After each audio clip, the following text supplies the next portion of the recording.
Hello साथियों, तो आज मैं आप सभी को यूपी ट्रिपल एस सी पेट 2025 के लिए यहाँ पर जो है इस क्लास में हिस्ट्री यानी कि इतिहास के जितने भी इंपॉर्टेंट क्वेश्चंस हैं, लगभग मैंने यहाँ पर जो है 250 प्लस इंपॉर्टेंट क्वेश्चंस लिए हैं। आप सभी को पता है कि पेट में टोटल 10 नंबर के हिस्ट्री के क्वेश्चंस आने वाले हैं। ये सारे मैं आपको एक ही वीडियो में पूरे वन शॉट में कंप्लीट कराने वाला हूं, तो ध्यान से वीडियो को देखिएगा। इसके अलावा अगर आपने चैनल को सब्सक्राइब नहीं किया है तो चैनल को सब्सक्राइब करके नोटिफिकेशन बेल जरूर सभी लोग ऑन कर लीजिएगा, ठीक है। इसके अलावा टेलीग्राम का लिंक भी मैंने डिस्क्रिप्शन में दिया है, वहां पर आपको इन सभी क्लासेस की पीडीएफ वगैरह प्रोवाइड की जाएगी। तो चलिए, तो यहाँ पर ध्यान दें, जितने भी टॉपिक आपके पेट एग्जाम में पूछे जाते हैं उन सभी टॉपिक से रिलेटेड यहाँ पर मैं आप सभी को क्वेश्चंस जो है वो कंप्लीट सॉल्व कराऊंगा, जो कि यहाँ पर इंपॉर्टेंट है। देखिए, पहला क्वेश्चन यहाँ पर है कि प्रागैतिहासिक काल के अंतर्गत किन संस्कृतियों को रखा जाता है। तो याद रखिएगा, प्रागैतिहासिक काल के अंतर्गत जो है पाषाण संस्कृतियों को रखा जाता है। किनको रखा जाता है? पाषाण संस्कृतियों को जो है यहाँ पर प्रागैतिहासिक काल के अंतर्गत रखा जाता है। अगला यहाँ पर है कि मानव सभ्यता के विकास की प्रथम अवस्था कौन सी है। तो याद रखिएगा, मानव सभ्यता के विकास की जो प्रथम अवस्था है वो शिकार अवस्था है। कौन सी अवस्था है? शिकार अवस्था है। अगला यहाँ पर क्वेश्चन है इसमें कि प्रागैतिहासिक काल के उपकरण एवं हथियार किससे बनाए जाते थे। याद रखिएगा, प्रागैतिहासिक काल के जो उपकरण होते थे वो पत्थर से बनाए जाते थे। किससे बनाए जाते थे? पत्थर से बनाए जाते थे। अगला क्वेश्चन यहाँ पर है कि प्राचीन मानव ने सर्वप्रथम किस पशु को पालतू बनाया था। तो प्राचीन मानव ने सबसे पहले जो है कुत्ते को पालतू बनाया था। किसे पालतू बनाया था? कुत्ते को जो है सर्वप्रथम पालतू बनाया था। अगला यहाँ पर है पांचवा कि मानव ने आग का प्रयोग सर्वप्रथम किस युग में किया था। तो मानव ने सबसे पहले आग का युग जो है यानी कि आग का प्रयोग नवपाषाण युग में किया था। कब किया था? नवपाषाण युग में जो है आग का प्रयोग सबसे पहले मानव ने किया था। अगला यहाँ पर है कि मानव ने कृषि कार्य किस युग से आरंभ किया था। तो कृषि कार्य मानव ने जो है वो नवपाषाण युग से प्रारंभ किया था। कब से प्रारंभ किया था? नवपाषाण युग से जो है यहाँ पर जो है कृषि कार्य प्रारंभ हुआ था। अगला क्वेश्चन यहाँ पर सातवां कि मानव द्वारा सर्वप्रथम किस धातु का प्रयोग किया गया था। तो मानव के द्वारा सबसे पहले यहाँ पर जो है याद रखिएगा तांबे का प्रयोग किया गया था। किस धातु का प्रयोग किया गया था? तांबे का प्रयोग किया गया था। अगला है मानव ने सर्वप्रथम किस फसल का उपयोग किया था। तो सबसे पहले, वैसे तो ज्यादातर क्वेश्चन जो आता है तो वहां पर जौ और गेहूं साथ में आता है, लेकिन अगर सबसे पहले की बात की जाए तो सबसे पहले मानव ने जो है यहाँ पर जौ का उपयोग किया था। ये याद रखिएगा, गेहूं से पहले भी किसका उपयोग हुआ था? जौ का उपयोग हुआ था। अगला यहाँ पर है कि नवपाषाण युग में चावल की खेती के प्राचीनतम साक्ष्य कहाँ से मिलते हैं। तो चावल की खेती के जो साक्ष्य मिलते हैं वो कोल डीहवा से मिलते हैं। कहाँ से मिलते हैं? कोल डीहवा से जो है चावल की खेती के साक्ष्य मिलते हैं। अगला 10 नंबर यहाँ पर है कि सिंधु घाटी सभ्यता किस काल की सभ्यता मानी जाती है। तो सिंधु घाटी की जो सभ्यता है ये कांस्य काल की सभ्यता मानी जाती है। किस काल की मानी जाती है? कांस्य काल की सभ्यता मानी जाती है।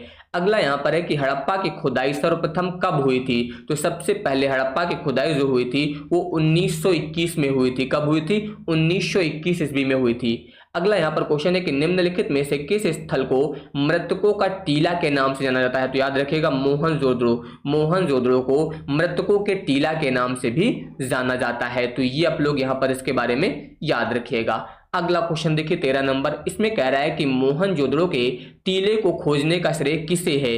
तो मोहनजोदड़ो के टीले को खोजने का श्रेय जो है वो राखाल दास बनर्जी को है। किसको है? राखाल दास बनर्जी ने जो है मोहनजोदड़ो के टीले को खोजा था। अगला क्वेश्चन है कि हड़प्पा सभ्यता में विशाल स्नानागार के साक्ष्य कहाँ से प्राप्त होते हैं। तो हड़प्पा सभ्यता में विशाल स्नानागार के साक्ष्य जो है वो मोहनजोदड़ो से प्राप्त होते हैं। कहाँ से प्राप्त होते हैं? मोहनजोदड़ो से प्राप्त होते हैं।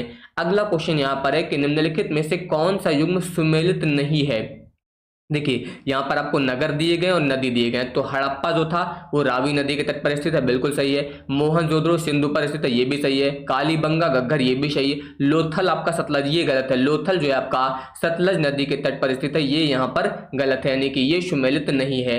अगला क्वेश्चन यहाँ पर 16 नंबर है कि सिंधु घाटी सभ्यता में गोदीवाड़ा का साक्ष्य कहाँ से प्राप्त हुआ है। तो गोदीवाड़ा के साक्ष्य जो है वो लोथल से प्राप्त हुआ है। कहाँ से प्राप्त हुआ है? लोथल से प्राप्त हुआ है गोदीवाड़ा का साक्ष्य।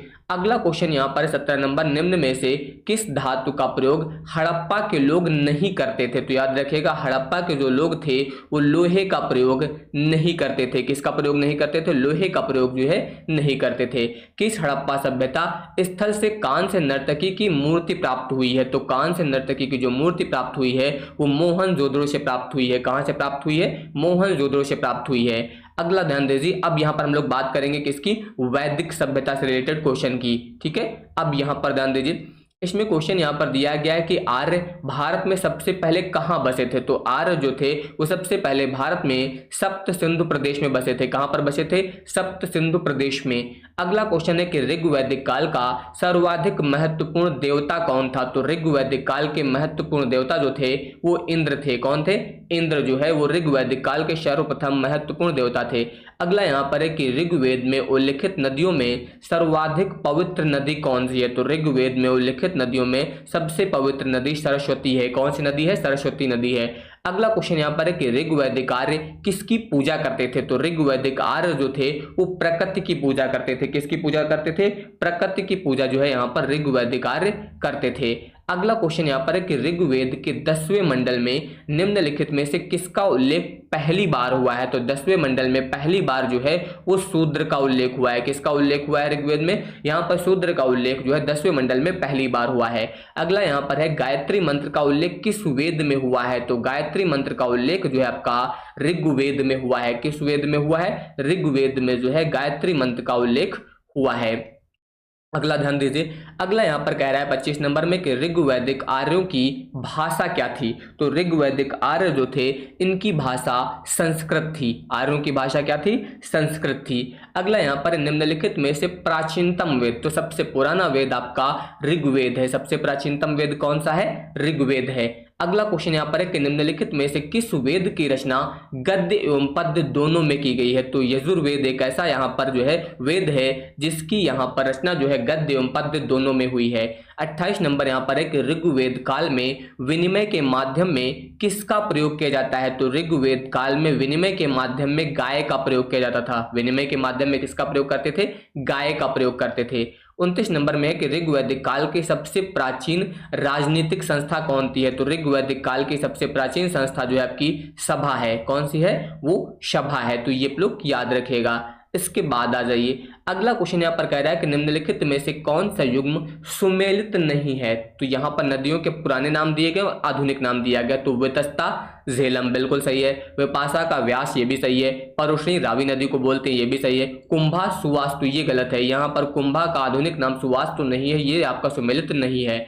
अगला है उत्तर वैदिक काल का सर्वाधिक महत्वपूर्ण देवता। ध्यान दीजिए यहाँ पर किसकी बात हुई है? उत्तर वैदिक काल की बात हुई है। ऋग्वैदिक काल के इंद्र थे और उत्तर वैदिक काल के प्रजापति। याद रखिएगा कौन है सर्वाधिक महत्वपूर्ण देवता? तो प्रजापति हैं। उत्तर वैदिक कालीन लोगों ने किस धातु की खोज की थी? तो उत्तर वैदिक कालीन लोगों ने जो है लोहे की खोज की थी। किसकी खोज की थी? लोहे की खोज की थी। अगला क्वेश्चन है कि भारत का आदर्श राष्ट्रीय वाक्य सत्यमेव जयते कहां से लिया गया है? तो सत्यमेव जयते जो है आपका मुंडकोपनिषद से लिया गया है। कहां से लिया गया है? मुंडकोपनिषद से जो है आपका सत्यमेव जयते लिया गया है।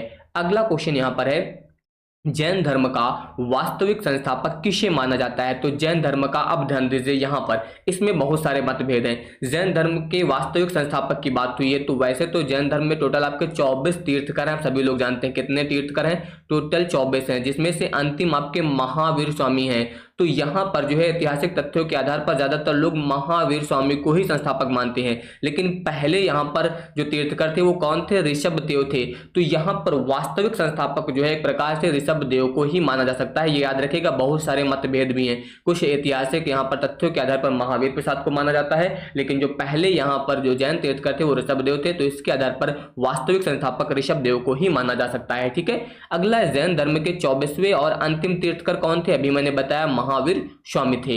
इसके अलावा पार्श्वनाथ द्वारा प्रतिपादित 4 महाव्रतों में महावीर स्वामी ने कौन सा 5वां व्रत जोड़ा? देखिए पार्श्वनाथ जो थे वो 23वें यहाँ पर तीर्थंकर थे। याद रखिएगा 23वें नंबर के तीर्थंकर थे और इनके जो 5वां यहाँ पर महाव्रत जोड़ा गया था वो जोड़ा गया था ब्रह्मचर्य। कौन सा जोड़ा गया था? यहाँ पर जो है महावीर स्वामी ने 5वां व्रत ब्रह्मचर्य को जोड़ा था।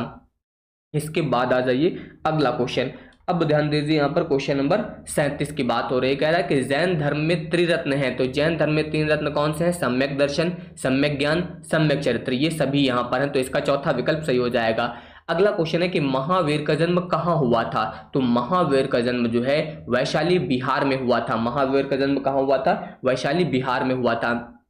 अगला यहाँ पर है स्यादवाद किस धर्म के दर्शन का मूल आधार है? तो स्यादवाद जो है जैन धर्म का मूल आधार है। किसका मूल आधार है? जैन धर्म का मूल आधार है। 40 नंबर क्वेश्चन है कि प्रथम जैन संगीत कहाँ आयोजित की गई थी? तो पहली जैन संगीत जो है वो पाटलिपुत्र में आयोजित की गई थी। कहाँ पर आयोजित की गई थी? पहली जो है पाटलिपुत्र में, और दूसरी जो थी वो वल्लभी में यहाँ पर आयोजित की गई थी। याद रखिएगा, पहली जैन संगीत पाटलिपुत्र में और दूसरी वल्लभी में यहाँ पर। इसके अलावा महावीर ने किस भाषा में उपदेश दिया है? तो महावीर ने जो है प्राकृत भाषा में उपदेश दिया है। किस भाषा में उपदेश दिया है? तो महावीर ने जो है प्राकृत भाषा में उपदेश दिया है। अगला क्वेश्चन है कि महात्मा बुद्ध का जन्म कहाँ हुआ था? तो महात्मा बुद्ध का जन्म जो हुआ था लुम्बिनी में हुआ था। कहाँ पर हुआ था? लुम्बिनी में हुआ था। महात्मा बुद्ध के गृह त्याग को बौद्ध ग्रंथों में क्या बोला जाता है? तो गृह त्याग को महाभिनिष्क्रमण बोलते हैं। क्या बोलते हैं? महाभिनिष्क्रमण बोला जाता है। अगला क्वेश्चन है कि महात्मा बुद्ध को ज्ञान की प्राप्ति कहाँ हुई थी? तो महात्मा बुद्ध को ज्ञान की प्राप्ति बोध गया यानी कि उर्वेला निरंजना नदी के तट पर हुई थी। अगला क्वेश्चन यहाँ पर ध्यान दीजिए, महात्मा बुद्ध ने अपना पहला उपदेश कहाँ दिया था? तो महात्मा बुद्ध ने अपना पहला उपदेश सारनाथ में दिया था। कहाँ पर दिया था? सारनाथ में दिया था। बौद्ध धर्म के त्रिरत्न हैं बुद्ध, धम्म और संघ, तो यहाँ पर ये तीनों सही हो जाएंगे, ये याद रखिएगा। इसके बाद आ जाइए अगला क्वेश्चन। अगला कह रहा है यहाँ पर 47 नंबर में कि महात्मा बुद्ध ने अपने उपदेश किस भाषा में दिए हैं? तो महात्मा बुद्ध ने अपने उपदेश जो दिए हैं वो पाली भाषा में दिए हैं। किस भाषा में दिए हैं? पाली भाषा में दिए हैं। अगला यहाँ पर है 16 महाजनपदों के बारे में किस बौद्ध ग्रंथ से जानकारी मिलती है? तो 16 महाजनपदों के बारे में अंगुत्तर निकाय से जानकारी मिलती है। कहाँ से मिलती है? अंगुत्तर निकाय से। निम्नलिखित में से कौन सा युग्म सुमेलित नहीं है? यहाँ पर देखिए महाजनपद दिया गया और राजधानी दी गई है, तो गांधार की राजधानी तक्षशिला बिल्कुल सही है, अंग की राजधानी चंपा, मगध की राजधानी गिरिव्रज और कौशल की राजधानी मथुरा, ये आपका सुमेलित नहीं है। यहाँ पर याद रखिएगा कौशल की राजधानी मथुरा नहीं थी, ये आप लोग याद रखिएगा।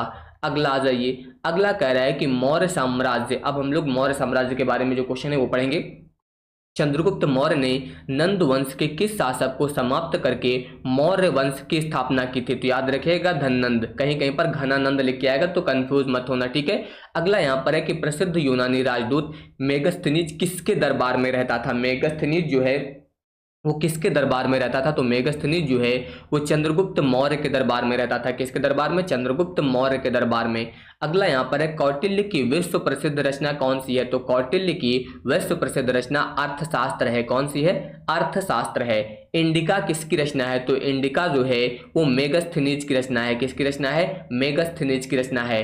अगला यहाँ पर ध्यान दीजिए 54 नंबर क्वेश्चन आपका दिया गया है, इसमें कह रहा है कि निम्नलिखित में से कौन सा कथन असत्य है? देखिए कह रहा है कौटिल्य का दूसरा नाम विष्णुगुप्त या चाणक्य था, बिल्कुल सही है। इसके अलावा चंद्रगुप्त ने सौराष्ट्र में सुदर्शन झील का निर्माण करवाया था, ये भी सही है। चंद्रगुप्त मौर्य ने अपने अंतिम समय में जैन धर्म की दीक्षा ली और श्रवण बेलगोला में प्राण त्याग दिए, ये भी सही है। तो यहाँ पर उपरोक्त में से कोई भी ऐसा नहीं है जो गलत है, तो यहाँ पर सारे के सारे सही हैं। अगला है मौर्य शासक अशोक ने कलिंग पर कब आक्रमण किया था? तो मौर्य शासक अशोक ने अगर कलिंग पर आक्रमण की बात की जाए तो 261 ईसा पूर्व किया था। कब किया था? 261 ईसा पूर्व जो है कलिंग पर यहाँ पर जो है आक्रमण किया था। अगला यहाँ पर है कि अशोक के शिलालेखों को सर्वप्रथम किसने पढ़ा था? तो अशोक के शिलालेखों को सबसे पहले जेम्स प्रिंसेप ने पढ़ा था। किसने पढ़ा था? जेम्स प्रिंसेप ने। अशोक के किस शिलालेख में उनकी कलिंग विजय का वर्णन है? तो अशोक के किस शिलालेख में कलिंग विजय का वर्णन है? तो याद रखिएगा उनके 13वें शिलालेख में। किस शिलालेख में? 13वें शिलालेख में। अगला यहाँ पर है कि निम्न में से किस लघु शिलालेख में अशोक का बुद्ध शाक्य एवं अशोक नाम मिलता है? तो बुद्ध शाक्य एवं अशोक नाम जो है ये मास्की यहाँ पर अभिलेख में मिलता है। किस शिलालेख में मिलता है? मास्की शिलालेख में मिलता है। अशोक का कौन सा शिलालेख जो है वो 2 भाषाओं ग्रीक और अरामेक में प्राप्त होता है? तो याद रखिएगा सरेकुना। सरेकुना जो है ग्रीक और इसके अलावा जो है यहाँ पर किस में प्राप्त होता है? ये अरामेक में प्राप्त होता है। अगला है सांची के स्तूप का निर्माण किसने कराया था? तो सांची के स्तूप का निर्माण जो है वो अशोक ने कराया था। किसने कराया था? अशोक ने जो है सांची के स्तूप का निर्माण कराया था। अगले क्वेश्चन पे आ जाइए। अगला यहाँ पर ध्यान दीजिए 61 नंबर, इसमें कह रहा है कि मेगास्थनीज ने भारतीय समाज का वर्गीकरण कितने भागों में किया है? तो मेगास्थनीज ने भारतीय समाज का जो वर्गीकरण किया है वो 7 भागों में किया है। कितने भागों में किया है? 7 भागों में। अगला क्वेश्चन है कि किस मौर्य शासक ने धम्म का प्रतिपादन किया है? ध्यान दीजिए धम्म, तो धम्म का प्रतिपादन जो है वो अशोक ने किया है। किसने किया है? अशोक ने किया है। अगला है निम्नलिखित में से कौन सा कथन असत्य है? इनमें देखिए कौन सा कथन गलत है। पहला है अशोक ने धम्म के प्रचार के लिए महेंद्र एवं संघमित्रा को श्रीलंका भेजा था। बिल्कुल सही है ये कथन। चंद्रगुप्त मौर्य की राजधानी पाटलिपुत्र थी, ये भी सही है। अशोक के धम्म की परिभाषा राहुलोवादसुत नामक बौद्ध ग्रंथ से ली गई, बिल्कुल सही है। इसमें से कोई ऐसा कथन नहीं है जो गलत है यहाँ पर, तो यहाँ पर तीनों सही हैं। अगला है मौर्य काल में विष्टि किसे कहा जाता है? तो विष्टि बोलते हैं निःशुल्क श्रम को, जो निःशुल्क श्रम किया जाता है उसको बोला जाता है विष्टि, तो ये आप लोग याद रखिएगा। अब इसके बाद गुप्त साम्राज्य के क्वेश्चन देखिए। यहाँ पर क्वेश्चन है कि गुप्त वंश का संस्थापक कौन था? तो गुप्त वंश के संस्थापक श्रीगुप्त थे। कौन था? श्रीगुप्त जो है गुप्त वंश के संस्थापक थे। अगला है गुप्त वंश के किस शासक ने सर्वप्रथम महाराजा धीराज की उपाधि धारण की थी? तो सबसे पहले महाराजा धीराज की उपाधि जो है वो चंद्रगुप्त प्रथम ने धारण की थी। किसने धारण की थी? चंद्रगुप्त प्रथम ने जो है महाराजा धीराज की उपाधि जो है धारण की थी। अगला क्वेश्चन यहाँ पर है कि किस गुप्त शासक को कविराज कहा गया? तो कविराज बोला जाता था समुद्रगुप्त को, समुद्रगुप्त को जो है कविराज बोला जाता था। इसके अलावा भारत का नेपोलियन भी कहते हैं। देखिए इसके बाद का क्वेश्चन यही है कि किस गुप्त शासक को भारत का नेपोलियन कहा जाता है? तो भारत का नेपोलियन किसे बोला जाता है? समुद्रगुप्त को जो है भारत का नेपोलियन बोला जाता है। अगला क्वेश्चन है कि श्रीलंका के राजा मेघवर्मन ने किस गुप्त शासक से भगवान बुद्ध का मंदिर बनवाने की अनुमति मांगी थी? तो भगवान बुद्ध का मंदिर बनवाने की अनुमति इन्होंने जो है समुद्रगुप्त से मांगी थी। किससे मांगी थी? समुद्रगुप्त से जो है वो मांगी थी। अगला क्वेश्चन यहाँ पर है कि चीनी यात्री फायजान किसके शासनकाल में भारत आया था? तो चीनी यात्री फायजान जो है वो चंद्रगुप्त द्वितीय के शासनकाल में भारत आया था। किसके शासनकाल में? चंद्रगुप्त द्वितीय के शासनकाल में भारत आया था। अगला क्वेश्चन है कि चंद्रगुप्त विक्रमादित्य ने किस उपलक्ष्य में चांदी के सिक्के जारी किए थे? तो विक्रमादित्य ने जो है शकों को पराजित करने के लिए जो है यहाँ पर चांदी के सिक्के जारी किए थे।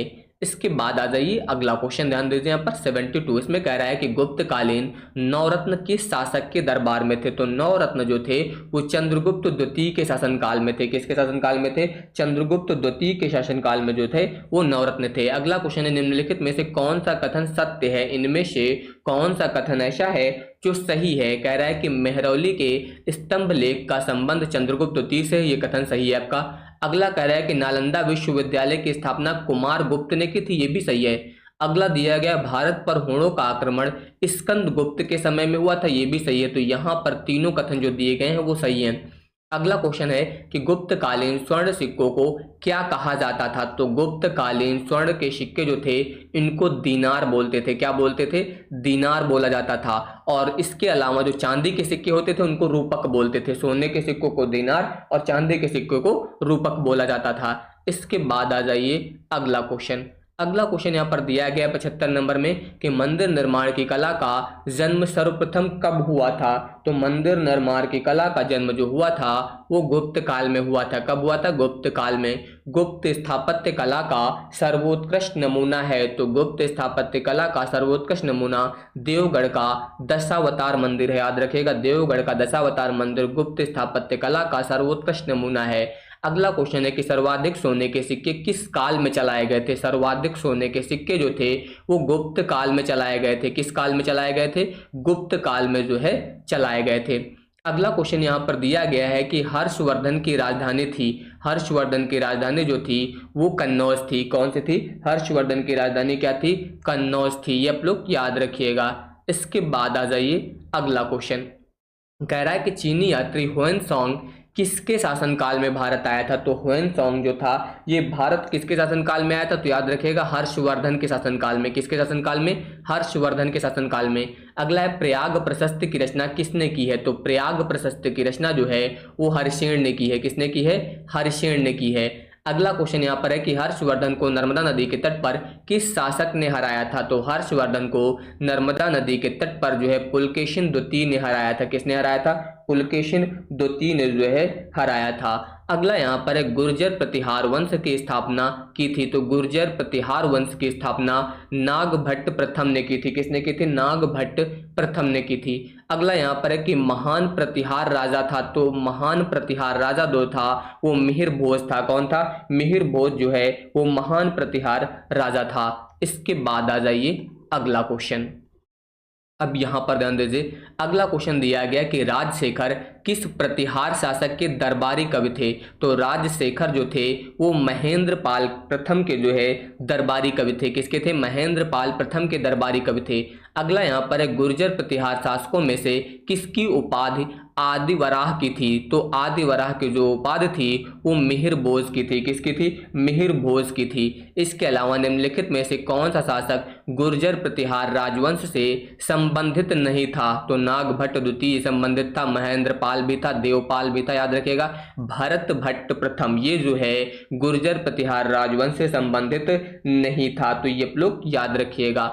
अगला है निम्नलिखित में से किस प्रतिहार राजा ने प्रमाण की उपाधि ली थी? तो प्रमाण की उपाधि जो है मिहिर भोज ने ली थी। किसने ली थी? मिहिर भोज ने जो है प्रमाण की उपाधि ली थी। इसके बाद अगला क्वेश्चन ध्यान दीजिए, यहाँ पर कह रहा है कि मिहिर भोज राजपूतों के किस कुल से संबंधित है? तो मिहिर भोज जो है वो प्रतिहार से संबंधित है। मिहिर भोज जो है राजपूतों के किस कुल से संबंधित है? तो ये प्रतिहार कुल से संबंधित है। अगला यहाँ पर निम्नलिखित में से कौन सा सुमेलित नहीं है? तो यहाँ पर ध्यान दीजिए, गुर्जर प्रतिहार शासक दिए गए और उनका कालक्रम दिया गया है। जैसे कि यहाँ पर दिया गया नागभट्ट प्रथम 730 से 756, ये बिल्कुल सही सुमेलित है।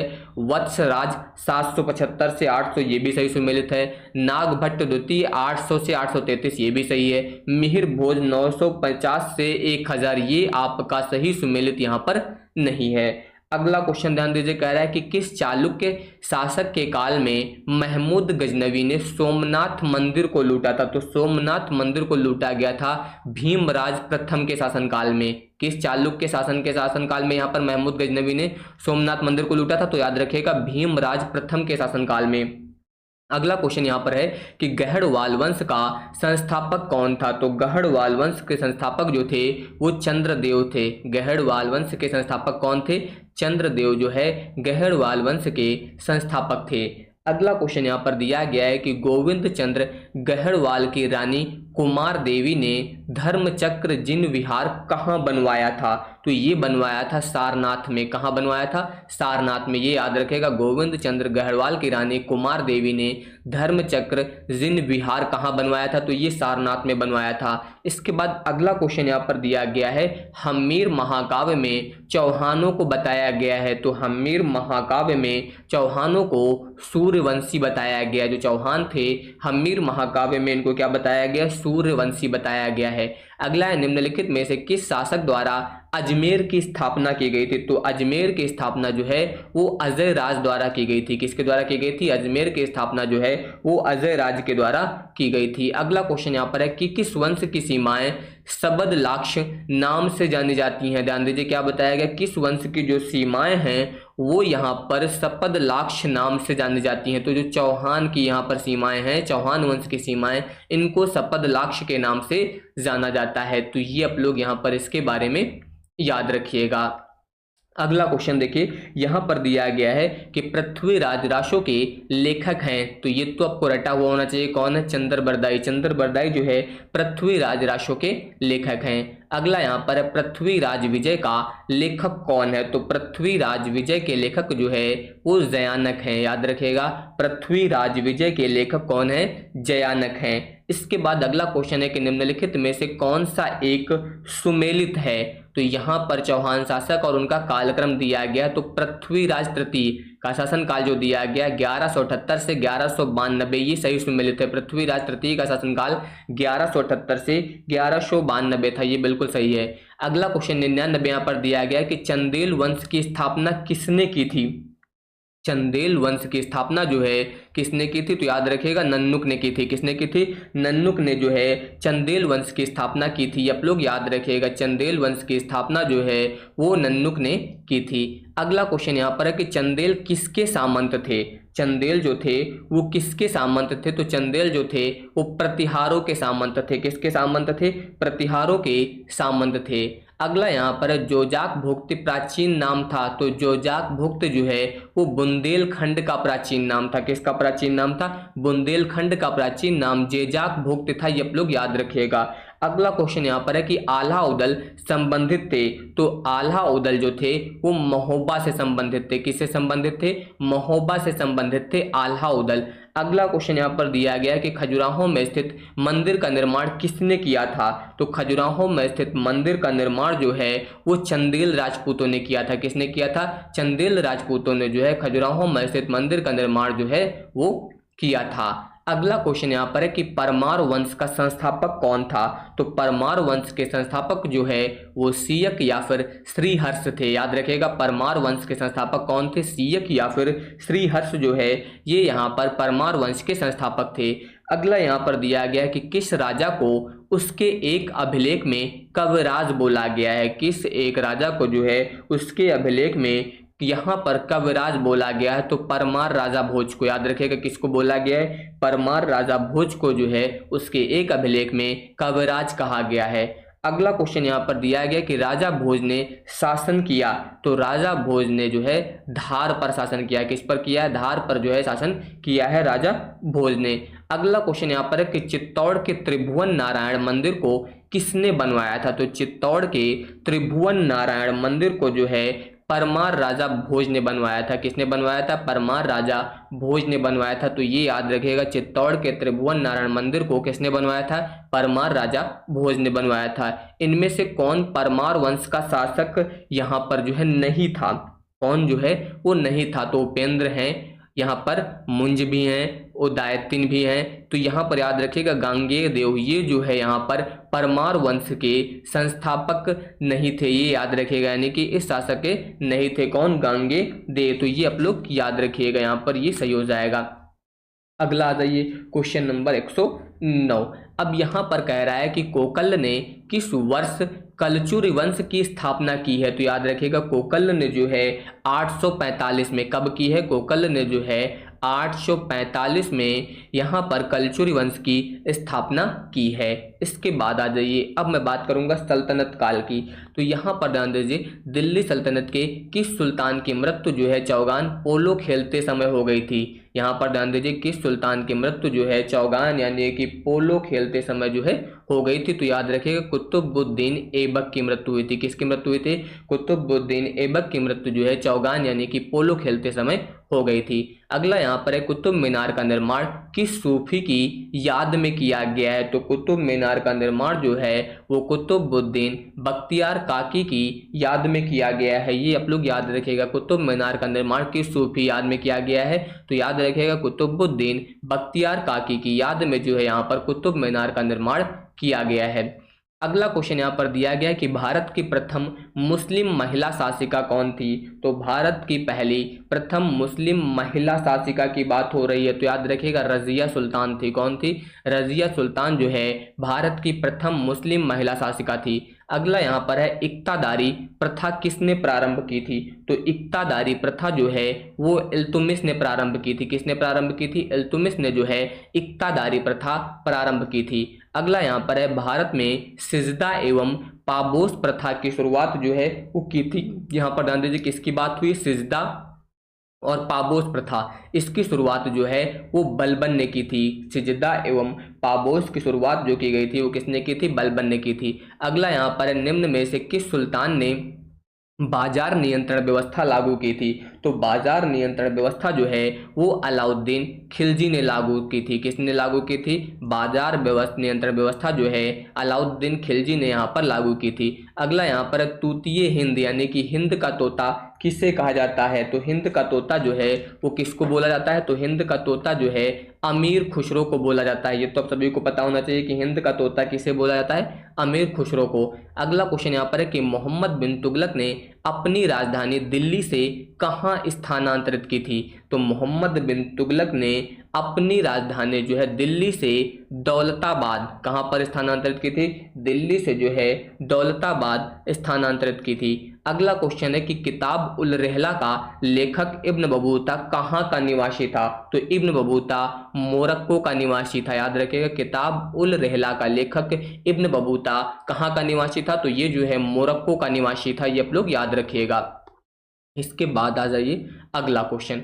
अगला यहाँ पर क्वेश्चन दिया गया है कि दीवाने अमीर कोही विभाग की स्थापना किस सुल्तान ने की थी? तो ये की थी मोहम्मद बिन तुगलक ने। याद रखिएगा, दीवाने अमीर कोही विभाग की स्थापना जो की गई थी मोहम्मद बिन तुगलक के द्वारा जो है की गई थी।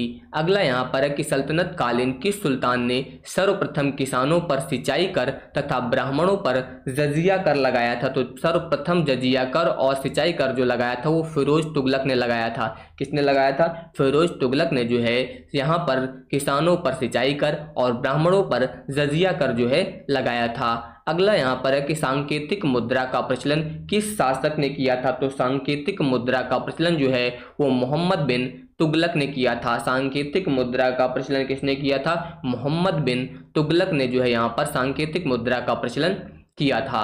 अगला क्वेश्चन यहाँ पर है कि दिल्ली सल्तनत का कौन सा सुल्तान गुलरुखी उपनाम से कविताएं लिखता था? तो गुलरुखी उपनाम से कविताएं जो है सिकंदर लोदी लिखता था। कौन लिखता था? सिकंदर लोदी जो है गुलरुखी उपनाम से कविताएं लिखता था। अगला क्वेश्चन है कि किस सुल्तान ने टोपरा तथा मेरठ से अशोक स्तंभ लाकर दिल्ली में स्थापित करवाया था? तो दिल्ली में स्थापित करवाया था फिरोज तुगलक ने। याद रखिएगा, किसने कराया था? फिरोज तुगलक ने जो है टोपरा तथा मेरठ से अशोक स्तंभ लाकर जो है वो दिल्ली में यहाँ पर स्थापित करवाया था।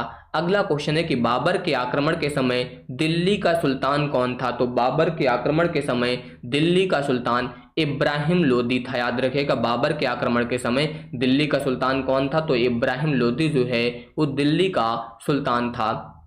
अगला ध्यान दीजिए, अगला क्वेश्चन यहाँ पर है कि पानीपत का प्रथम युद्ध 1526 ईस्वी में किनके बीच हुआ था? तो पानीपत का पहला युद्ध जो था वो बाबर और इब्राहिम लोदी के बीच लड़ा गया था 1526 में। याद रखिएगा, पहला युद्ध जो था पानीपत का बाबर और इब्राहिम लोदी के बीच जो है वो 1526 में लड़ा गया था। तो ये आपको यहाँ पर याद रखना है। अगला क्वेश्चन यहाँ पर है कि भारत में मुगल वंश का संस्थापक कौन था? ध्यान दीजिए, मुगल वंश के संस्थापक की बात हुई है तो मुगल वंश के संस्थापक जो थे वो बाबर थे। याद रखेगा, भारत में मुगल वंश के संस्थापक बाबर थे।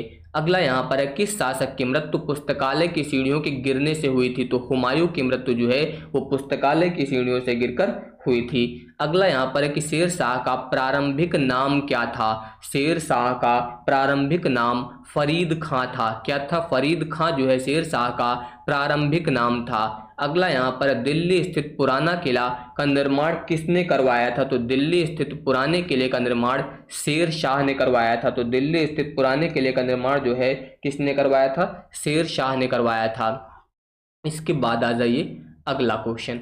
अब ध्यान दीजिए, अगला क्वेश्चन यहाँ पर दिया गया है कि शेर शाह का मकबरा कहाँ स्थित है? तो शेर शाह का जो मकबरा स्थित है वो सासाराम में स्थित है। कहाँ पर स्थित है? सासाराम में स्थित है। अगला क्वेश्चन है कि पानीपत का द्वितीय युद्ध कब लड़ा गया? तो पानीपत का द्वितीय युद्ध जो है वो 1556 में लड़ा गया। पहला कब लड़ा गया था? 1526 में यहाँ पर, और दूसरा कब लड़ा गया? 1556 में। इसके बाद अगला है प्रसिद्ध हल्दी घाटी का युद्ध यहाँ पर 1576 ईस्वी में किनके बीच लड़ा गया था? तो हल्दी घाटी का जो युद्ध था वो अकबर और महाराणा प्रताप के बीच लड़ा गया था। किसके बीच? अकबर और राणा प्रताप के बीच जो है हल्दी घाटी का प्रथम युद्ध यहाँ पर यानी कि 1576 ईस्वी में लड़ा गया था।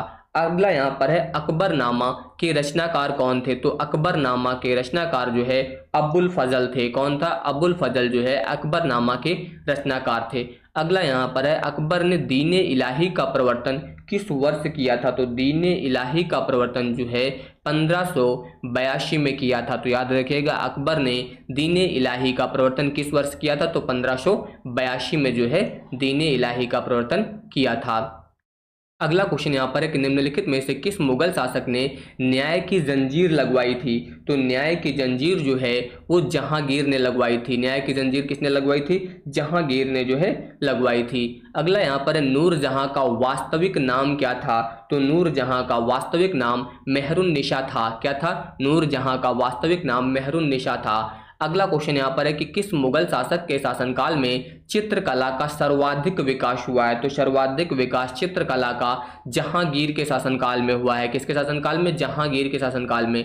निम्नलिखित में से किसके शासनकाल को वास्तुकला की दृष्टि से स्वर्ण काल कहा जाता है? वास्तुकला की दृष्टि से स्वर्ण काल बोला जाता है शाहजहां के शासनकाल को। किसको बोला जाता है? शाहजहां के शासनकाल को जो है वास्तुकला की दृष्टि से स्वर्ण काल कहा जाता है। तो ये आप लोग यहाँ पर याद रखिएगा। अगला क्वेश्चन देखिए, अगला कह रहा है कि शाहजहां ने आगरा का ताजमहल किसकी स्मृति में बनवाया था? तो ये जो है मुमताज महल की स्मृति में बनवाया था। किसकी स्मृति में? मुमताज महल की स्मृति में बनवाया था। अगला यहाँ पर है कि किस मुगल बादशाह ने हिंदुओं पर जजिया नामक कर लगाया था? तो हिंदुओं पर जजिया नामक कर जो है वो औरंगजेब ने लगाया था। किसने लगाया था? हिंदुओं पर जजिया कर जो है वो औरंगजेब ने लगाया था। अगला यहाँ पर है कि जाटों ने सर्वप्रथम किसके नेतृत्व में 1669 में औरंगजेब के विरुद्ध विद्रोह किया था? तो याद रखिएगा गोकुल के नेतृत्व में। किसके नेतृत्व में? गोकुल के नेतृत्व में जो है यहाँ पर सबसे पहले जाटों ने जो है 1669 में औरंगजेब के विरुद्ध जो है वो विद्रोह किया था। अगला क्वेश्चन है कि किस मुगल शासक ने ईस्ट इंडिया कंपनी को बंगाल में व्यापार करने का विशेषाधिकार प्रदान किया था? तो यहाँ पर जो है ईस्ट इंडिया कंपनी को बंगाल में व्यापार करने का अधिकार जो है वो फारूक शेयर ने दिया था। किसने दिया था? फारूक शेयर ने दिया था। तो ये आप लोग याद रखिएगा। इसके बाद आ जाइए अगला क्वेश्चन। अब अगला क्वेश्चन ध्यान दीजिए, यहाँ पर दिया गया है कि नादिर शाह ने 1739 में किस मुगल बादशाह के कार्यकाल में दिल्ली पर आक्रमण किया था? तो दिल्ली पर जो आक्रमण हुआ था वो मोहम्मद शाह के शासनकाल में हुआ था। किसके शासनकाल में हुआ था? मोहम्मद शाह के शासनकाल में हुआ था। याद रखिएगा, नादिर शाह ने 1739 ईस्वी में किस मुगल बादशाह के कार्यकाल में दिल्ली पर आक्रमण किया था? तो मोहम्मद शाह के शासनकाल में। अगला यहाँ पर शिवाजी की राजधानी कहाँ अवस्थित थी? तो शिवाजी की राजधानी रायगढ़ के किले में स्थित थी। कहाँ पर थी? रायगढ़ में थी। इसके अलावा किस शासक की मंत्रिपरिषद को अष्टप्रधान की संज्ञा दी गई थी? तो अष्टप्रधान की संज्ञा जो है वो शिवाजी के मंत्रिपरिषद को दी गई थी। किसको दी गई थी? शिवाजी के मंत्रिपरिषद को। अगला यहाँ पर है मराठा प्रशासन में चौथ एवं सरदेशमुखी क्या था? चौथ और सरदेशमुखी जो है वो एक प्रकार का कर था। याद रखिएगा, मराठा प्रशासन में चौथ और सरदेशमुखी एक प्रकार का क्या था? ये एक प्रकार का कर होता था। तो ये आप लोग याद रखिएगा। अगला यहाँ पर है पानीपत का तृतीय युद्ध 1761 में, पहला जो था 1526, दूसरा 1556 और तीसरा यहाँ पर 1761 ईस्वी में किनके मध्य लड़ा गया था? तो पानीपत का जो तृतीय युद्ध था ये मराठा और अफगान के बीच लड़ा गया था। किसके बीच लड़ा गया था? मराठा और अफगान के बीच लड़ा गया था। अगला यहाँ पर प्लासी का युद्ध 1757 ईस्वी में किसके मध्य लड़ा गया था? तो प्लासी का जो युद्ध था वो सिराजुद्दौला और अंग्रेजों के बीच लड़ा गया था। किसके बीच लड़ा गया था? सिराजुद्दौला और अंग्रेजों के बीच प्लासी का युद्ध जो है 1757 में लड़ा गया था। अगला क्वेश्चन यहाँ पर है कि मीर कासिम ने अपनी राजधानी मुर्शिदाबाद से हटाकर कहाँ स्थानांतरित की? किसने? मीर कासिम ने जो है अपनी राजधानी मुर्शिदाबाद से हटाकर जो है वो मुंगेर स्थानांतरित की थी। कहाँ पर स्थानांतरित की थी? मुंगेर स्थानांतरित की थी। ये आप लोग याद रखिएगा। इसके बाद देखिए अगला क्वेश्चन यहाँ पर कह रहा है कि बक्सर की लड़ाई 1764 ईस्वी में मीर कासिम का साथ किन शासकों ने दिया था? तो मीर कासिम का शासक यहाँ पर साथ जो है वो शाह आलम द्वितीय यानी कि मुगल सम्राट और इसके अलावा शुजा-उद-दौला अवध के नवाब ने दिया था। यानी कि इसका विकल्प नंबर डी सही होगा। ए और बी दोनों ने यहाँ पर जो है मीर कासिम का साथ दिया था। अगला क्वेश्चन यहाँ पर है कि बंगाल में द्वैध शासन प्रणाली की समाप्ति किसने की थी? द्वैध शासन प्रणाली की समाप्ति जो है वो वारेन हेसिंगटन ने की थी। किसने की थी? वारेन हेसिंगटन ने जो है द्वैध प्रणाली की समाप्ति यहाँ पर जो है वो की थी। अगला यहाँ पर है बंगाल में स्थायी बंदोबस्त किसने लागू किया था? तो बंगाल में स्थायी बंदोबस्त जो है लॉर्ड कॉर्नवालिस ने लागू किया था। किसने लागू किया था? लॉर्ड कॉर्नवालिस ने जो है बंगाल में स्थायी बंदोबस्त लागू किया था। इसके बाद आ जाइए अगला क्वेश्चन। अगला यहाँ पर कह रहा है कि सहायक संधि पर हस्ताक्षर करने वाला पहला शासक कौन था। तो सहायक संधि पर हस्ताक्षर करने वाला पहला शासक हैदराबाद का निजाम था। पहला शासक कौन था? हैदराबाद का निजाम था जिसने सहायक संधि पर सबसे पहले हस्ताक्षर किया था। अगला यहाँ पर है राज्यालय हड़प नीति गोद निषेध सिद्धांत किसके द्वारा जो है लागू किया गया था। तो ये जो है लॉर्ड डलहौजी के द्वारा लागू किया गया था। किसके द्वारा? हड़प नीति को जो है लॉर्ड डलहौजी के द्वारा लागू किया गया था। अगला क्वेश्चन यहाँ पर है कि हड़प नीति राज्यालय सिद्धांत के द्वारा सर्वप्रथम किस राज्य को ब्रिटिश साम्राज्य में मिलाया गया था। तो सबसे पहले ब्रिटिश साम्राज्य में सतारा को मिलाया गया था। किसे मिलाया गया था? सतारा को सबसे पहले ब्रिटिश साम्राज्य में मिलाया गया था। अगला 1857 ईस्वी का सिपाही विद्रोह कहाँ से प्रारंभ हुआ था। सिपाही विद्रोह जो है आपका मेरठ से प्रारंभ हुआ था। कहाँ से प्रारंभ हुआ था? 1857 का जो सिपाही विद्रोह था वो मेरठ से प्रारंभ हुआ था। कहाँ से प्रारंभ हुआ था? मेरठ से प्रारंभ हुआ था। अगला यहाँ पर 1857 ईस्वी के विद्रोह के समय भारत का गवर्नर जनरल कौन था। तो 1857 के विद्रोह के समय भारत के गवर्नर जनरल जो थे लॉर्ड कैनिंग थे। कौन थे? लॉर्ड कैनिंग जो है 1857 के विद्रोह के समय भारत के गवर्नर जनरल थे। इसके बाद आ जाइए अगला क्वेश्चन। अगला कह रहा है कि 1857 ईस्वी के विद्रोह का तात्कालिक कारण क्या था। तो तात्कालिक कारण था सैनिक द्वारा चर्बी युक्त कारतूस का प्रयोग। जो सैनिकों के द्वारा चर्बी युक्त कारतूस का प्रयोग किया जा रहा था ये जो है यहाँ पर 1857 के विद्रोह का प्रमुख कारण था। अगला है बिहार में 1857 ईस्वी के विद्रोह को किसने नेतृत्व प्रदान किया था। बिहार में जो है 1857 को किसने यहाँ पर नेतृत्व प्रदान किया था। तो याद रखिएगा कुंवर सिंह ने। किसने प्रदान किया था? बिहार में 1857 के विद्रोह को जो है कुंवर सिंह ने नेतृत्व प्रदान किया था। लखनऊ में 1857 ईस्वी के विद्रोह का नेतृत्व किसने किया था। तो लखनऊ में बेगम हजरत महल ने किया था। लखनऊ में किसने किया था? बेगम हजरत महल ने। और बिहार में कुंवर सिंह ने किया था। इसके बाद आ जाइए अगला क्वेश्चन। अगला कह रहा है कि 1857 ईस्वी के विद्रोह के समय सैनिकों ने किसे भारत का सम्राट घोषित किया था। तो भारत का सम्राट जो है किसे घोषित किया गया था? बहादुर शाह द्वितीय को। याद रखिएगा 1857 के विद्रोह के समय सैनिकों ने भारत का सम्राट जो है बहादुर शाह द्वितीय को घोषित किया था। अगला यहाँ पर लॉर्ड वेलेंसली ने किस वर्ष शिशु वध पर प्रतिबंध लगाया था। तो शिशु वध पर प्रतिबंध लगाया गया था 1804 में। याद रखिएगा लॉर्ड वेलेंसली ने जो है किस वर्ष शिशु वध पर प्रतिबंध लगाया था। तो 1804 में जो है शिशु वध पर प्रतिबंध लगाया था। इसके बाद आ जाइए अगला क्वेश्चन यहाँ पर दिया गया है कि लॉर्ड बैटिंक ने किस वर्ष विधवाओं के सती होने को अवैध घोषित किया था। तो 1829 में। याद रखिएगा 1829 में जो है लॉर्ड बैटिंक ने यहाँ पर विधवाओं के सती होने को अवैध घोषित किया था। अगला यहाँ पर है शारदा एक्ट 1930 के तहत विवाह हेतु लड़कियों के लिए कितनी आयु निर्धारित की गई थी। तो यहाँ पर जो है 14 वर्ष निर्धारित की गई थी। कितनी निर्धारित की गई थी? 14 वर्ष निर्धारित की गई थी। अगला क्वेश्चन यहाँ पर है कि भारत के कितने क्षेत्रफल भाग पर स्थायी बंदोबस्त लागू किया गया था। तो स्थायी बंदोबस्त जो है 19% भाग पर लागू हुआ था। कितने परसेंट भाग पर? 19% भाग पर जो है स्थायी बंदोबस्त लागू हुआ था। अगला यहाँ पर रैयतबाड़ी बंदोबस्त का जन्मदाता किससे माना जाता है। तो रैयतबाड़ी बंदोबस्त का जन्मदाता हेक्टर मुनरो को माना जाता है। किसको माना जाता है? हेक्टर मुनरो को जो है रैयतबाड़ी बंदोबस्त का जन्मदाता माना जाता है। इसके बाद आ जाइए अगला क्वेश्चन। अगला यहाँ पर महालवारी व्यवस्था में भू राजस्व एकत्र करने का अधिकार किसे प्राप्त था। तो यहाँ पर जो है भू राजस्व एकत्र करने का अधिकार जो था वो गांव के मुखिया को था। किसको था? गांव के मुखिया को जो है महालवारी व्यवस्था में भू राजस्व एकत्र करने का अधिकार था। अगला यहाँ पर धन का बहिर्गमन का सिद्धांत किसने दिया है। तो धन के बहिर्गमन का सिद्धांत जो है दादा भाई नौरोजी ने दिया है। किसने दिया है? दादा भाई नौरोजी ने जो है धन के बहिर्गमन का सिद्धांत दिया है। इसके बाद आ जाइए अगला क्वेश्चन। अगला यहाँ पर कह रहा है कि भारतीय पुनर्जागरण का मसीहा किसे माना जाता है। तो भारतीय पुनर्जागरण का मसीहा राजा राम मोहन राय को माना जाता है। किसको माना जाता है? राजा राम मोहन राय को माना जाता है।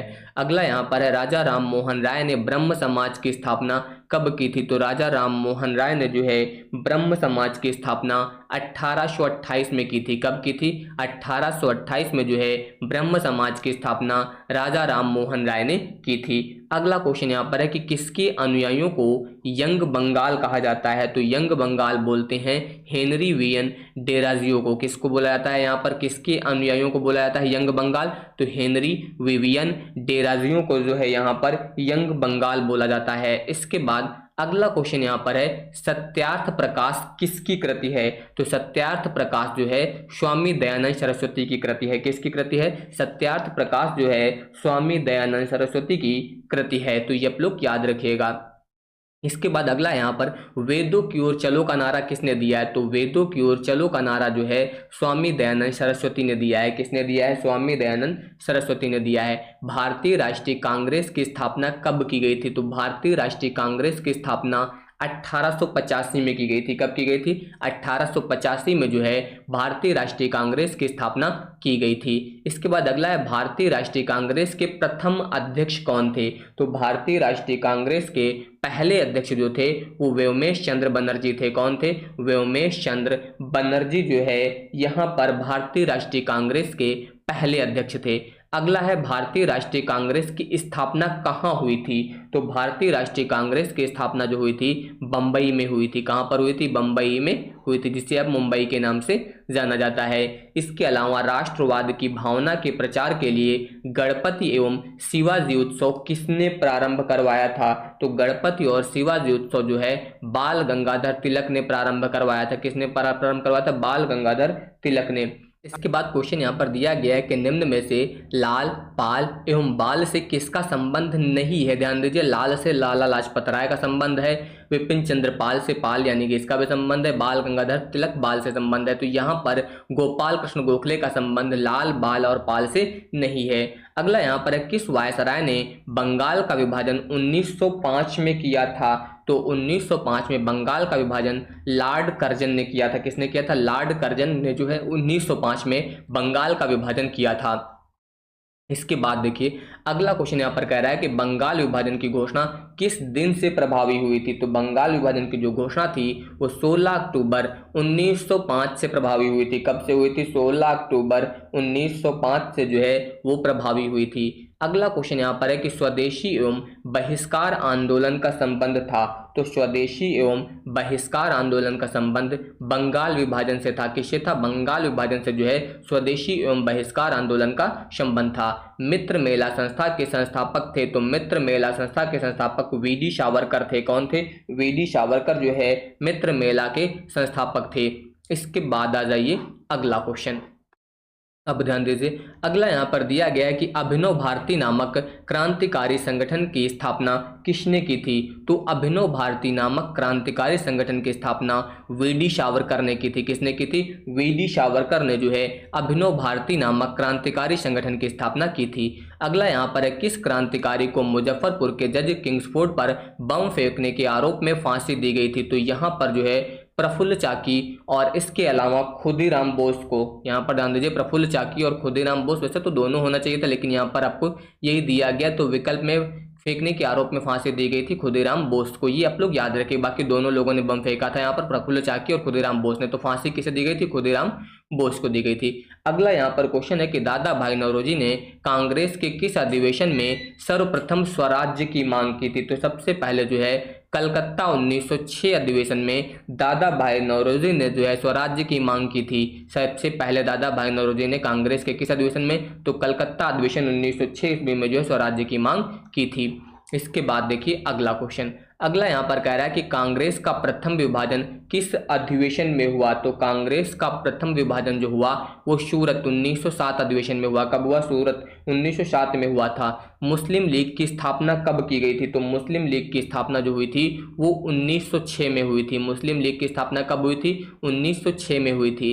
अगला क्वेश्चन यहाँ पर है कि विदेश में सर्वप्रथम भारतीय ध्वज फहराने का श्रेय किसे है। तो मैडम भिकाजा कामी को है। किसे है, मैडम भिकाजी कामा को जो है सबसे पहले भारतीय ध्वज फैलाने का श्रेय है विदेश में। इसके बाद अगला क्वेश्चन है कि दिल्ली दरबार 1911 ईस्वी के समय भारत के वायसराय थे। तो याद रखिएगा लॉर्ड हार्डिंग, लॉर्ड हार्डिंग जो है वो दिल्ली दरबार के समय जो है भारत के वायसराय थे।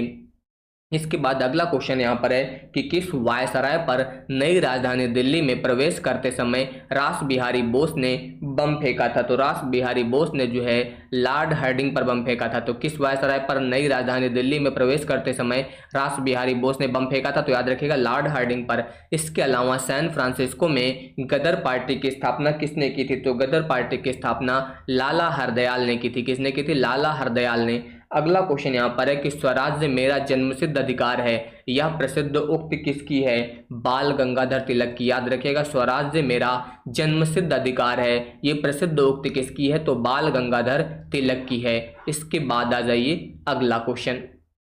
अगला क्वेश्चन यहाँ पर दिया गया है कि भारत में सर्वप्रथम होम रूल लीग यानी कि 1916 की स्थापना किसने की थी? तो होम रूल लीग की स्थापना जो है आप सभी को पता होगा एनी बेसेंट और बाल गंगाधर तिलक ने की थी। तो सर्वप्रथम की बात कर रहा है तो सबसे पहले बाल गंगाधर तिलक ने की थी। बाकी होम रूल लीग की स्थापना जो है एनी बेसेंट और बाल गंगाधर तिलक के द्वारा की गई थी, लेकिन सबसे पहले किसने की थी? तो 1916 में जो है बाल गंगाधर तिलक ने की थी। आप लोग याद रखिएगा। अगला यहाँ पर है अमृतसर के जलियांवाला बाग में आयोजित सभा पर किसने गोलियां चलाई थी? यहाँ पर जो है किसने जो है अमृतसर के जलियांवाला बाग में आयोजित सभा पर गोलियां चलाई थी? तो यहाँ पर याद रखिएगा जनरल डायर ने। किसने चलाई थी गोलियां? जनरल डायर ने जो है गोलियां चलाई थी। अगला यहाँ पर जलियांवाला बाग कांड कब घटित हुआ था? तो जलियांवाला बाग कांड जो था 13 अप्रैल 1919 को घटित हुआ था। कब हुआ था? 13 अप्रैल 1919 को जो है जलियांवाला बाग हत्याकांड घटित हुआ था।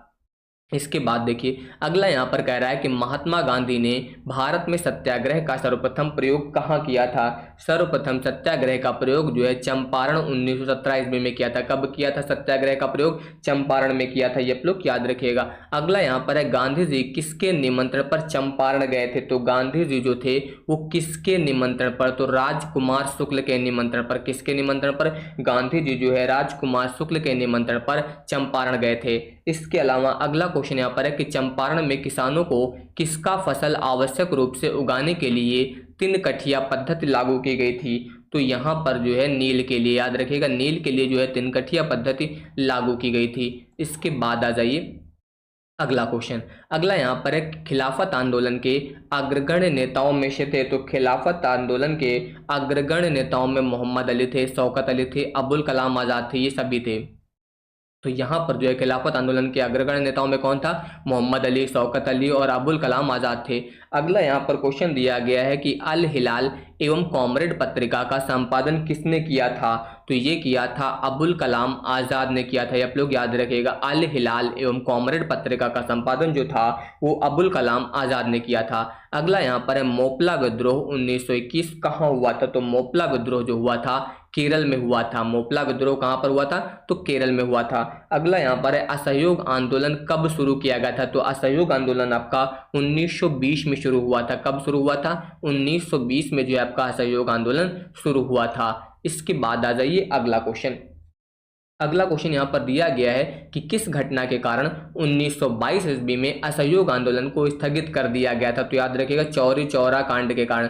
चौरी चौरा कांड के कारण जो है 1922 में यहाँ पर असहयोग आंदोलन को स्थगित कर दिया गया था। अगला क्वेश्चन यहाँ पर है कि प्रिंस ऑफ वेल्स भारत कब आए थे? तो प्रिंस ऑफ वेल्स जो है भारत अप्रैल 1921 में आए थे। प्रिंस ऑफ वेल्स जो है भारत कब आए थे? तो याद रखिएगा अप्रैल 1921 में आए थे। अगला यहाँ पर स्वराज्य पार्टी की स्थापना कब की गई थी? तो स्वराज्य पार्टी की स्थापना जो हुई थी वो 1923 में हुई थी। कब हुई थी? 1923 में जो है स्वराज्य पार्टी की स्थापना की गई थी। स्वराज्य पार्टी के संस्थापक कौन थे? तो स्वराज्य पार्टी के जो संस्थापक थे वो मोतीलाल नेहरू और चित्तरंजन दास थे। तो इसका विकल्प नंबर डी सही होगा। ए और सी यहाँ पर दोनों हो जाएगा। तो ये आप लोग याद रखेगा स्वराज्य पार्टी के संस्थापक कौन थे? मोतीलाल नेहरू और इसके अलावा चित्तरंजन दास। अगला यहाँ पर दिया गया है बलसाड़ सत्याग्रह का नेतृत्व किसने किया था? तो इसका नेतृत्व जो है वल्लभ भाई पटेल ने किया था। बलसाड़ सत्याग्रह जो था इसका नेतृत्व किसने किया था? तो वल्लभ भाई पटेल ने किया था। अगला यहाँ पर है किस राष्ट्रवादी नेता को स्वराज पार्टी के सदस्य 1925 ईस्वी में सेंट्रल लेजिस्लेटिव असेंबली का अध्यक्ष बनवाने में सफल रहे थे? तो याद रखिएगा विट्ठल भाई पटेल को। किसको? विट्ठल भाई पटेल को। इसके बाद देखिए अगला क्वेश्चन। अगला यहाँ पर दिया गया है हिंदुस्तान सोशलिस्ट रिपब्लिक्स एसोसिएशन की स्थापना कब और कहाँ की गई थी? तो इसकी स्थापना जो की गई थी वो 1928 दिल्ली में की गई थी। याद रखिएगा, हिंदुस्तान सोशलिस्ट रिपब्लिकन एसोसिएशन की जो स्थापना थी वो 1928 में दिल्ली में की गई थी। अगला यहाँ पर है काकोरी कांड कब हुआ था? तो काकोरी कांड जो था 9 अगस्त 1925 को हुआ था। काकोरी कांड कब हुआ था? 9 अगस्त 1925 को जो है काकोरी कांड हुआ था।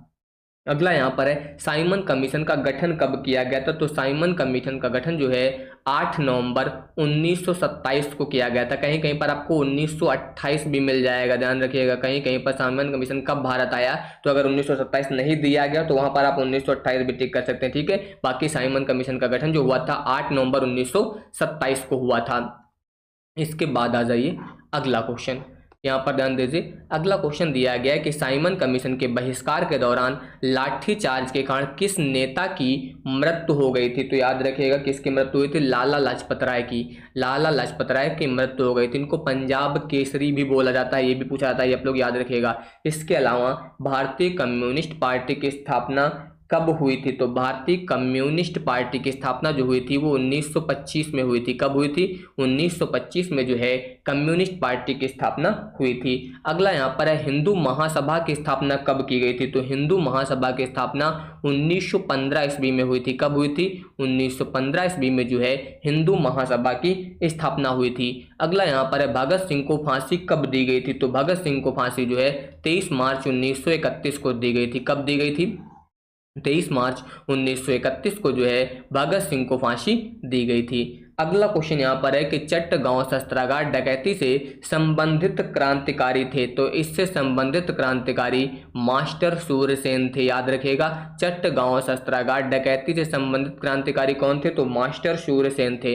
इसके बाद इंकलाब जिंदाबाद का नारा किसने दिया है? तो इंकलाब जिंदाबाद का नारा जो है वो भगत सिंह ने दिया है। किसने दिया है? भगत सिंह ने दिया है। अगला क्वेश्चन यहाँ पर है कि 1929 ईस्वी में कांग्रेस के कहाँ आयोजित अधिवेशन में पूर्ण स्वराज का लक्ष्य घोषित किया गया था? तो पूर्ण स्वराज का लक्ष्य जो है वो लाहौर अधिवेशन में घोषित किया गया था। कहाँ घोषित किया गया था? लाहौर अधिवेशन में जो है घोषित किया गया था। अगला यहाँ पर क्वेश्चन है 1929 ईस्वी के कांग्रेस के लाहौर अधिवेशन की अध्यक्षता किसने की थी? तो लाहौर अधिवेशन की अध्यक्षता जो है वो जवाहरलाल नेहरू ने की थी। किसने की थी? 1929 ईस्वी के कांग्रेस के लाहौर अधिवेशन की अध्यक्षता जो है जवाहरलाल नेहरू ने की थी। इसके बाद अगला क्वेश्चन यहाँ पर है नमक सत्याग्रह कब प्रारंभ हुआ था? तो नमक सत्याग्रह जो था वो कब प्रारंभ हुआ था? तो ये 12 मार्च 1930 को प्रारंभ हुआ था। 12 मार्च 1930 को जो है नमक सत्याग्रह प्रारंभ हुआ था। ये आप लोग याद रखिएगा, 12 मार्च 1930 से। इसके अलावा नमक सत्याग्रह की शुरुआत कहाँ से हुई थी? तो इसकी शुरुआत जो हुई थी साबरमती से हुई थी। कहाँ से हुई थी? साबरमती से जो है नमक सत्याग्रह की शुरुआत हुई थी। इसके बाद अगला क्वेश्चन यहाँ पर दिया गया है कि लाल कुर्ती दल का गठन किसने किया था? तो लाल कुर्ती दल का गठन जो है खान अब्दुल गफ्फार खान ने किया था। लाल कुर्ती दल का गठन किसने किया था? खान अब्दुल गफ्फार खान ने किया था। अगला यहाँ पर सीमांत गांधी किसे कहते हैं? तो सीमांत गांधी बोला जाता था खान अब्दुल गफ्फार खान को। याद रखिएगा, खान अब्दुल गफ्फार खान को जो है सीमांत गांधी बोला जाता था। गांधी इरविन समझौता कब हुआ था? तो गांधी इरविन समझौता जो है आपका 5 मार्च 1931 को हुआ था। गांधी इरविन समझौता जो था 5 मार्च 1931 को हुआ था। इसके बाद अगला यहाँ पर है गोलमेज सम्मेलन क्यों आयोजित किए गए थे? तो गोलमेज जो सम्मेलन थे ये साइमन कमीशन की संस्तुतियों पर विचार के लिए, याद रखिएगा, गोलमेज सम्मेलन जो था ये साइमन कमीशन की संस्तुतियों पर विचार के लिए जो है आयोजित किए गए थे। गोलमेज सम्मेलन कहाँ आयोजित किए गए थे? तो गोलमेज सम्मेलन जो था लंदन में आयोजित किया गया था। गोलमेज सम्मेलन कहाँ आयोजित हुआ था? तो लंदन में जो है गोलमेज सम्मेलन आयोजित किया गया था। अगला क्वेश्चन यहाँ पर है कि भारत छोड़ो आंदोलन के दौरान करो या मरो का नारा किसने दिया था? तो करो या मरो का नारा जो है वो महात्मा गांधी ने दिया था। किसने दिया था? भारत छोड़ो आंदोलन के दौरान करो या मरो का नारा महात्मा गांधी जी द्वारा दिया गया था। अगला यहाँ पर है फॉरवर्ड ब्लॉक का गठन 1939 में किसने किया था? तो फॉरवर्ड ब्लॉक का गठन जो है वो सुभाष चंद्र बोस ने किया था। किसने किया था? फॉरवर्ड ब्लॉक का गठन जो है 1939 में सुभाष चंद्र बोस ने किया था। अगला क्वेश्चन यहाँ पर है कि सुभाष चंद्र बोस ने अंडमान द्वीप का नाम क्या रखा था? तो इन्होंने शहीद द्वीप रखा था। याद रखिएगा, सुभाष चंद्र बोस ने अंडमान द्वीप का नाम जो है वो शहीद द्वीप रखा था। अगला क्वेश्चन यहाँ पर है, आज़ाद हिंद फौज में निम्न में से कौन से ब्रिगेड शामिल थे? तो आज़ाद हिंद फौज में जो है आपके सुभाष ब्रिगेड, गांधी ब्रिगेड और नेहरू ब्रिगेड ये सभी शामिल थे। याद रखिएगा, आज़ाद हिंद फौज में सुभाष ब्रिगेड, गांधी ब्रिगेड और नेहरू ब्रिगेड ये सभी जो है यहाँ पर इसमें शामिल थे। तो ये आप लोग याद रखिएगा। इसके बाद आ जाइए अगला क्वेश्चन। अगला कह रहा है कि सुभाष चंद्र बोस ने निकोबार द्वीप का नाम क्या दिया था? ध्यान दीजिए, सुभाष चंद्र बोस जो है निकोबार द्वीप का नाम क्या दिया था? तो निकोबार द्वीप का नाम जो दिया था वो स्वराज द्वीप दिया था। क्या दिया था? स्वराज द्वीप जो है निकोबार द्वीप का नाम दिया था। तो ये लोग याद रखिएगा। अगला यहाँ पर है, महात्मा गांधी को सर्वप्रथम किसने राष्ट्रपिता कहकर संबोधित किया है? सबसे पहले राष्ट्रपिता जो है महात्मा गांधी को सुभाष चंद्र बोस ने कहा है। किसने कहकर संबोधित किया? सुभाष चंद्र बोस ने। वर्ष 1945 में दिल्ली में हुए आजाद हिंद फौज के मुकदमे के पक्ष में कौन से वकील शामिल हुए थे? तो याद रखिएगा, भूला भाई देसाई शामिल हुए थे। कौन से वकील शामिल हुए थे? भूला भाई देसाई यहाँ पर जो है शामिल हुए थे। इसके बाद आ जाइए अगला क्वेश्चन। अगला यहाँ पर दिया गया है कि 1773 ईस्वी में पारित किए गए एक्ट को सामान्यतः किस नाम से जाना जाता है? तो इसे जो है रेगुलेटिंग एक्ट के नाम से जानते थे। 1773 में जो एक्ट पारित किया गया था उसको रेगुलेटिंग एक्ट के नाम से जाना जाता था। अगला क्वेश्चन यहाँ पर है, ईस्ट इंडिया कंपनी ने किस वर्ष कलकत्ता में सर्वोच्च न्यायालय की स्थापना की थी? तो सर्वोच्च न्यायालय की जो स्थापना हुई थी वो 1773 में हुई थी। कब हुई थी? 1773 में जो है सर्वोच्च न्यायालय की स्थापना हुई थी। इसके बाद अगला क्वेश्चन यहाँ पर दिया गया है कि रेगुलेटिंग एक्ट 1773 के तहत बनने वाले प्रथम गवर्नर जनरल। तो प्रथम गवर्नर जनरल जो थे वारेन हेशिंगटन थे। कौन थे? वारेन हेशिंगटन थे। इसके बाद निम्नलिखित में से कौन सा भारत में समस्त ब्रिटिश संवैधानिक प्रयोगों में सबसे अल्पकालिक सिद्ध हुआ? तो सबसे अल्पकालिक सिद्ध हुआ पिट्स इंडिया एक्ट 1784। सबसे अल्पकालिक कौन सा सिद्ध हुआ था? पिट्स इंडिया एक्ट 1784 जो है अल्पकालिक सिद्ध हुआ था। अगला यहाँ पर दिया गया है कि बोर्ड ऑफ कंट्रोल की स्थापना किस एक्ट के अंतर्गत की गई थी? बोर्ड ऑफ कंट्रोल की स्थापना जो थी वो 1784 का पिट्स इंडिया एक्ट के अंतर्गत जो है की गई थी। तो ये याद रखिएगा, बोर्ड ऑफ कंट्रोल की जो स्थापना थी 1784 का पिट्स इंडिया एक्ट के अंतर्गत की गई थी। नियंत्रण बोर्ड के सदस्यों तथा कर्मचारियों के वेतन भारतीय राजस्व में से देने की व्यवस्था किस एक्ट में की गई थी? तो ये जो है 1793 के चार्टर एक्ट द्वारा की गई थी। 1793 के चार्टर एक्ट द्वारा जो है नियंत्रण बोर्ड के सदस्यों तथा कर्मचारियों के वेतन भारतीय राजस्व में से देने की व्यवस्था की गई थी। इसके बाद आ जाइए अगले क्वेश्चन पर।